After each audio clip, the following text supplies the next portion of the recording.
Welcome everyone to the World of Wrestling podcast. Here today to discuss about the AEW Dynamite July 22nd, 2026 review. My thoughts on this show, real simple.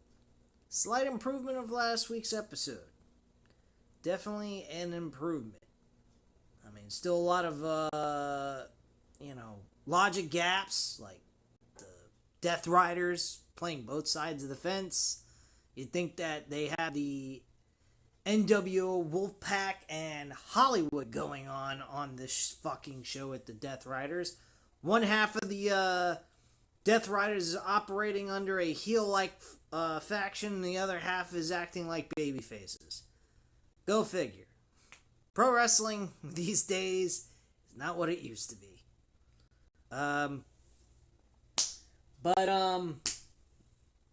For example, Edge and Christian, Adam Copeland and Christian, whatever way you want to call it, are defending the tag team titles against a new tag team from the Death Riders, Claudio Castagnoli and Pac, and they attacked Adam Copeland and Christian Cage during a backstage segment that, to me, seems pointless. Why are these two getting a tag team title opportunity is beyond me. I really don't understand what the point is there. I think that's pretty bad. I don't think that's very good at all for them to be doing that. Because honestly, they're just throwing tag teams at Adam Copeland and Christian just so that they can get W's under this title reign so they can pass the titles over to the Young Bucks. Now, the show that the match that kickstarted the show, I honestly felt should have been the main event. But what happened in the actual main event, in the 6-man tag team match, really kind of did some good. And they told a little bit of story through that match, which I found interesting as well. But the match that kickstarted the show was the TNT Championship with Kevin Knight and Darby Allin. This match was a lot of fun, very enjoyable. The work rate between these two guys was outstanding. A lot of high-end, painful spots that they did, which I don't agree with doing on a regular Dynamite episode. I think that's kind of silly to have to throw your body around for no fucking apparent reason at all, just for the sake of to say, "Ooh, I had a banger match." Like, come on, man. That's just absolutely stupid. But, match was fun. Very enjoyable. And action was entertaining. Great way to start off the show. Kevin Knight retained the TNT title. After the match was over, though, Kyle Fletcher came out. Okada came out. And Renee Paquette is with Don Callis' family in the ring. And they talk about their matches at Redemption, and Knight says he has overtaken Fletcher by becoming the wrestler with the most TNT title defenses.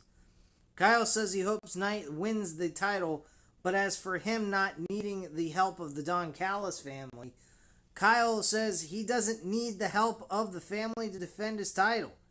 And to prove it to him, he'll talk to Tony Khan to make sure that everyone is banned from ringside against Bandito this Sunday. And for their match tonight, they are banned from ringside as well. Fletcher pushes Knight and tells him to get out of his ring, and they push each other, but the Don Callis family break it up. So apparently we're having friction between Kevin Knight and Kyle Fletcher. Why we're doing that, I have no idea. The man just got into the Don Callis family to begin with, and now all of a sudden, he's being treated like a piece of shit. And why we're doing this, I have no idea. I think it's absolutely stupid. We already got Takeshita out of the family. Now we're pushing Kevin Knight out already? That's a little soon in my opinion, but it is what it is. So we have Kyle Fletcher and Okada against Bandito and Brody King. This was a fair match, not bad. I thought it was a very enjoyable match, but Bandito got the win with the 21 suplex and then he went for the cover for the 1-2-3, and that's how the match ended. He ends up doing this. I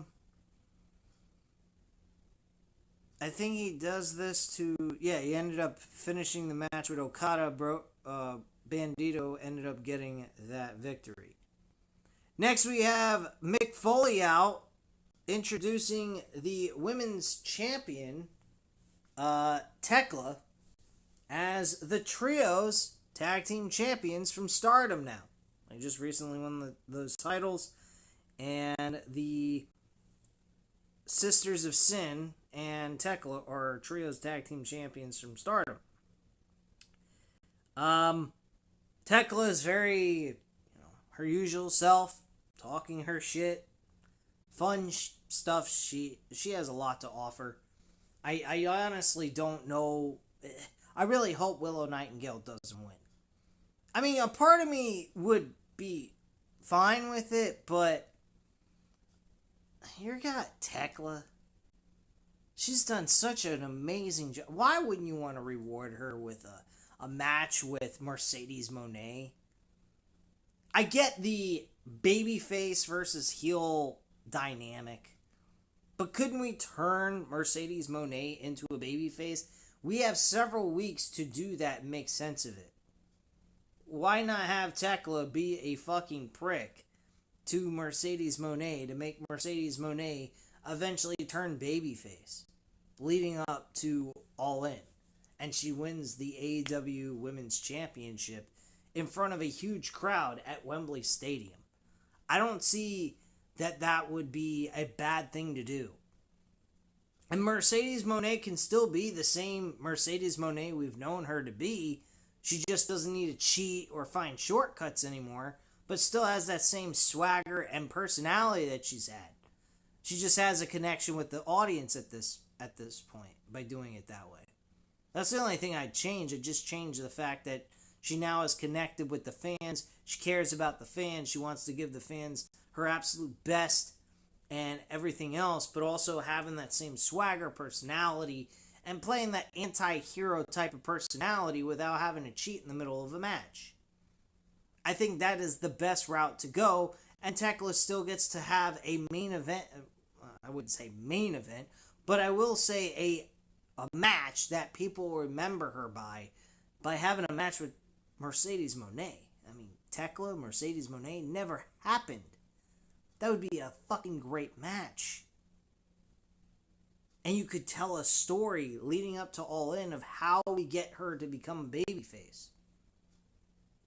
I don't see anything wrong with that. And I think Tekla deserves to get rewarded for a match like this with what she's been doing as AEW Women's Champion. Despite the fact that she'll end up losing the title, which I absolutely feel it is time to give Mercedes her flowers. You gave her 13, 14 championships that meant absolutely fucking nothing. Why not give her the most important title that means the most? The women's world title. That's what I'd be doing. And I wouldn't have to have her face Willow Nightingale, because if she faces Willow Nightingale's going to have to end up losing the damn title within a month's time frame. Or otherwise, Mercedes Moné 2 years in a row have lost in one of the biggest matches of the year. I mean, I don't like that idea. The story of her constantly having to chase after the title seems to me a little fucking ignorant and stupid. So, me personally, I'd be giving Mercedes Moné her flowers and give her the fucking championship already, because I think she's done a fantastic job. Not fantastic, I'm not going to go that far. But wrestling-wise, her matches have been fun, very enjoyable stuff. None of them have been, bad, per se. But what they've done to make her stand out on the show hasn't been great. And that's creative's fault. But wrestling in work-wise, she's done a great job. And I think she deserves to get this women's world title against Tekla. And I think Tekla, what she's done with the women's division since she's won the women's title, has been great stuff as well. I think her promo work is great. I think her interaction with Mick Foley tonight was fantastic. I honestly feel like she's the real deal, man. She is a future women's legend in this company, and I love Tekla. I think she is the best performer right now outside of Mercedes Moné when it comes to in-ring work. I think Tekla, though, has the whole package. She is fucking great at what she does, and she plays a low life very well. I enjoy watching it. She's great on the mic. She's good in the ring. She's got a personality. There's a connection you have, whether you love her or hate her. I love her as this heel character. I think she is amazing doing what she does. Do I shortchange Willow Nightingale? Absolutely not. I would give her a really good show. I'd have her pull off a good show. Make her match memorable with Tekla despite being in defeat. I wouldn't have her go out there and lose in 10 minutes or less. I'd give them like 20 minutes. Close to it. 18. I'd give them like 18 minutes. Close matchup. And Willow Nightingale falls short because of a cheating situation that Tekla pulls off and ends up winning. And then you have Mercedes Moné come down to the ring because Tekla is starting to beat the shit out of her with the Sisters of Sin, and Mercedes Moné makes the save and says, hey, you know what? I might have been an asshole, but guess what? And this is like like a future Dynamite episode ever say this. Like, I may be an asshole, but I don't need a group of people to beat the fuck out of one person. I can do it by myself. And to do that to Willow Nightingale, who had the match of her life, I think is absolutely sick. And I'm planning on beating your ass at All In. There you go. You change her to a baby face while she still has her swagger and personality that she's had.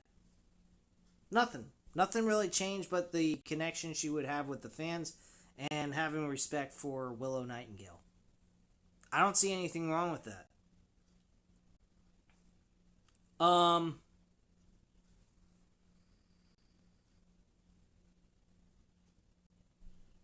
So, I mean, they exchanged words back and forth. I thought this was a good segment.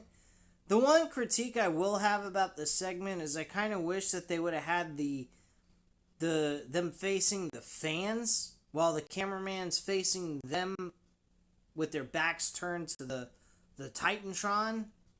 But on this, the way this came across is on TV is their back was turned to the fans while they were staring directly at the Titantron, talking back and forth. Like, bro, why aren't you looking at the audience? Look at the audience. You're supposed to have the connection with the audience. I mean, the fans still connected with the segment. I'm not going to say that, but it just comes across so awkward and weird that their backs were turned to the fans while they were staring at the fucking Titantron area, or the stage where they come out in. It just seems so awkward and dumb. To me, it made no sense. But the words that were exchanged here was good. Very enjoyable stuff. Don't have any issues with what was said. And I thought it was fine. Jay White versus Clark Connors. This match was whatever, honestly. I mean, it wasn't terrible by any means. Jay White ended up getting a very oddball submission hold. It looked like a Darth choke, like something you would see out of the UFC. Very awkward, though, because he had to do a bridge with his head popped up off the canvas, as if he was doing like a suplex pinfall, and he ended up doing that with basically a Darth type of look that he had going on. Personally, I thought this match was okay for what it was. It told a little bit of a story, in a sense where David Finlay came out of nowhere, attacked Jay White after the match was over with the shillelagh, and they ran away. out of the audience because the Bang Bang Gang came in and tried to make the save. Later on in the show, though, they kind of cut a promo stating, hey, you know what, you want to go ahead and do shit like that, we're going to have a tag team match, the Dogs versus the Bang Bang Gang with Steel Chain involved. So, and that's what they're doing at Redemption. I'm assuming this whole situation at Redemption is to elevate the story that David Finlay and Jay White's going to tell. So I'm going to assume that the dogs, the War Dogs, or the Dogs, whatever they're calling them now, because they used to be called the War Dogs, now they're being called just the Dogs, are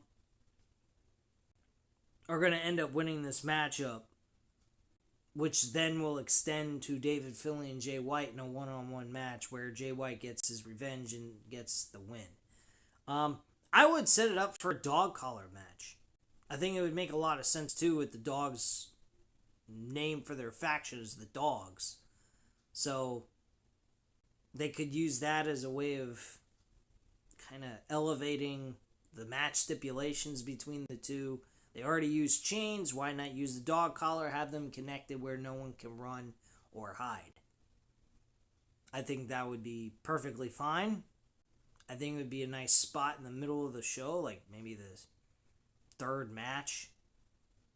Try to build some sort of intrigue for a match between these two. Jay White could really use the attention. David Finlay definitely needs a breakout moment for him. I mean, ever since he came into this company, it just seemed like it was just so bland. Nothing really important for him. He's there on the show, but he doesn't have like that breakout moment for him yet. And I think he's a talent that can be utilized in the mid-card for a while. Maybe eventually move him into the main event scene after like 5 years or so. Depending on how long he's staying there under contract.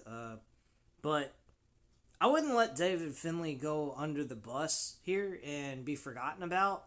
I think he's a talent that you can utilize and make into an intrigue portion of the show on a week-to-week basis. But you got to tell a story. And there's a lot of talent on this roster. Great talent. I mean, honestly, there's just like so many of them. You could really have a third show. Personally, I would maybe do a brand split. As crazy as that might sound. But they actually have a roster that's capable of pulling that off. That would make Collision a little bit more intriguing. We know who's on what show. And it would get people possibly interested in Collision, where it's not just some random show they just throw together like it's an indie show, but a show where there's actual stories. Now, I have caught some Collision episodes, not live. I don't watch wrestling on Saturdays unless it's a pay-per-view event. But I have in my free time have gone back, watch a Collision episode that aired once before on a replay, and just kind of wanted to know how it's been doing and whatnot. The show is just there. It just has random matches put together to give pad people's wins and loss records, but nothing to the element of like important storylines that you would miss. Now, they do have storylines that carry over from Dynamite to Collision. I won't deny that, but at the same time, it's not really to the point where it's worth going ahead and spending your Saturday nights watching it, or spending your free time during the week after 8 hours of work and sit down and watch 2 hours of another wrestling show for AEW. I just don't see any point in it. Unless they can start implementing more stories from Dynamite being carried over to Collision. If they start carrying more stories over from Dynamite to Collision, I can understand the idea of wanting to watch it week to week and for me to even review it. But to sit here and review it, it's like, I don't see any reason to. That's the whole thing. I think wrestling has gotten to a point where work rate is the only thing that matters, story doesn't seem to be an easy thing to accomplish anymore. It's so like cookie cutter when it comes to the stories. The in-ring work is where people are at with wrestling at this point. But I would say that this Collision is not worth anyone's time to watch. I mean, if you want to catch some of the stories that are being told that carry from Dynamite to Collision, by all means, I would say kind of skip through the show and try to find those storylines. But other than that, watching the whole show, it's just kind of just taking away from other free time that you could be doing something else that you might enjoy doing, like any video games you're interested in completing and finishing, watching, catching up on other sporting events you haven't seen yet because you didn't have the time to. Maybe you had a busy weekend or something and you couldn't watch it, which is something I do from time to time. I mean, anything that catches your interest, or even most importantly, which would be the smart thing, going to the gym if you have nothing else better to do, and pumping some iron and whatnot, and getting yourself in better shape, which is something I should do. But anyway, moving on. I already talked about Cope and Christian getting attacked by Claudio Castagnoli and Pac. Again, why are we having the Black... I was about to say the Black Riders. The Death Riders being like this 1 minute baby faces, next minute heels. Like, I'm very confused. Are they bipolar or something? Like, what the fuck's going on here? Anyway, we have the AEW Women's Tag Team titles on the line in a no DQ match with Divine Dominion with Megan Bayne and Lena Cross against Sisters of Sin, Julia Hart and Sky Blue. This was kind of like the, kick back, go find something to do, go take a piss if you need to. It took up a pretty decent amount of time. And honestly, like, if you missed it, you missed nothing, honestly. This was pointless. Divine Dominion ended up winning this match and retaining the tag team titles. That was it. We then head over to the main event with Kenny Omega, Will Ospreay and Jon Moxley against Brian Cage and Hishiro, and Jake Doyle. This match was pretty entertaining. The story was being told by Will Ospreay trying to decide who to tag in, struggling on that. Kenny Omega didn't really want to tag in Jon Moxley during this point in time, so there's kind of like the main focal point was the three of them trying to, operate as a tag team. Mox and Will Ospreay didn't have an issue. Will Ospreay and Kenny Omega even didn't have an issue. It was Moxley and Kenny Omega that were having the problem with one another. And then eventually it started operating as a team, and then all of a sudden, just near the end, Kenny Omega accidentally kneed Jon Moxley in the face. And when the match was over, after they won,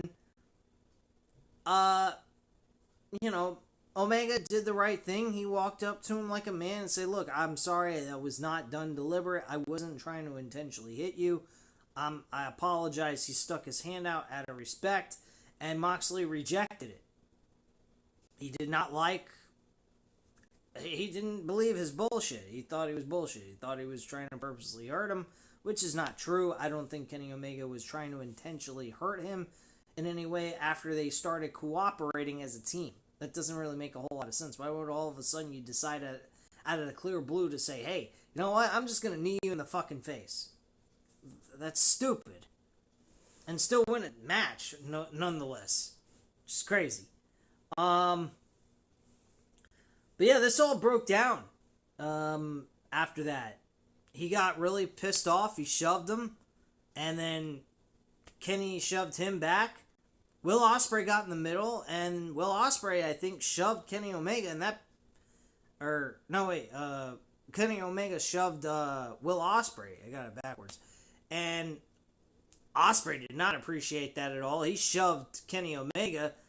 things kind of broke down after that. I mean, it went all over the place. And then Kevin Knight rose from out of nowhere, leaping into the ring off the rampway that's elevated off the ground.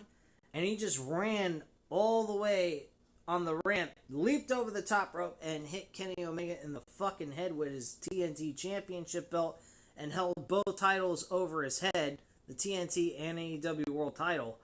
And that's how the show went off the air.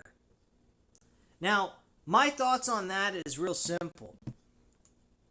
I think that was fine, but it doesn't make me believe that Kenny Omega is losing the title. I don't give a fuck what you do with Kevin Knight. You could stick him up your ass. You could stick him in the toilet and flush him down the toilet. He's fucked. He ain't winning nothing. He's being placed in a situation off of a promise that doesn't exist. The promise was given to Kevin Knight if his team won with MJF in that steel cage match against Mark Briscoe's team. They lost. He had no rights to challenging for the AEW World Championship.